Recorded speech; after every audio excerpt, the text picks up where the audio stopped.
গুম ও মানবাধিকার লঙ্ঘনের বিচার বর্তমান সরকারের সর্বোচ্চ অগ্রাধিকার বলে মন্তব্য করেছেন উপদেষ্টা আসিফ নজরুল। বলেন, গুম হত্যার চেয়েও জঘন্য অপরাধ।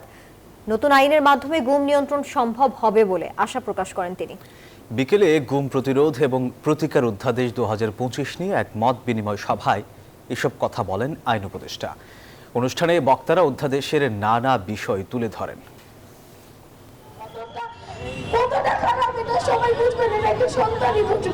বিগত হাসিনা সরকারের আমলে রাজনৈতিক ও নানা কারণে গুম হন কয়েক হাজার মানুষ, যার মধ্যে এখনো অনেকের কোনো খোঁজ মেলেনি।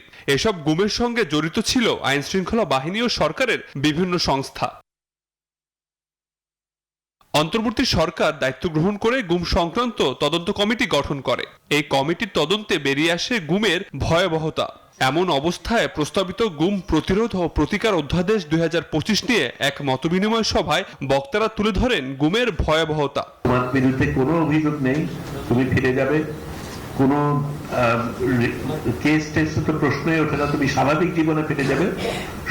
শুধু তুমি প্রতিজ্ঞা করো যে তুমি আর কিছু বলবে না, সরকারের বিরুদ্ধে কিছু বলবে না। আমি সেটাতে নারাজি হওয়াতেই সমস্যাটা হয়। গুম সংক্রান্ত তদন্ত কমিটির প্রধান আন্তর্জাতিক অপরাধ ট্রাইব্যুনালের চিফ প্রসিকিউটর ও অ্যাটর্নি জেনারেল এই অধ্যাদেশ নিয়ে তাদের মতামত তুলে ধরেন। বিশ্বমানের থার্মিক্স রড, সালাম স্টিল থার্মিক্স, দেশের একমাত্র থার্মিক্স রড। আমাদের অভিজ্ঞতা বলে যে আমাদের এই কমিশনে মোস্ট অফ দ্য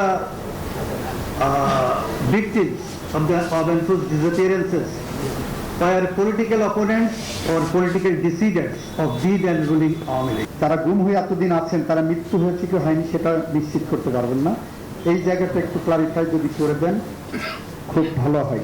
এ সময় আইন উপদেষ্টা আসিফ নজরুল বলেন, গুম ও মানবাধিকার লঙ্ঘনের বিচার নিশ্চিত করা সরকারের সর্বোচ্চ অগ্রাধিকার।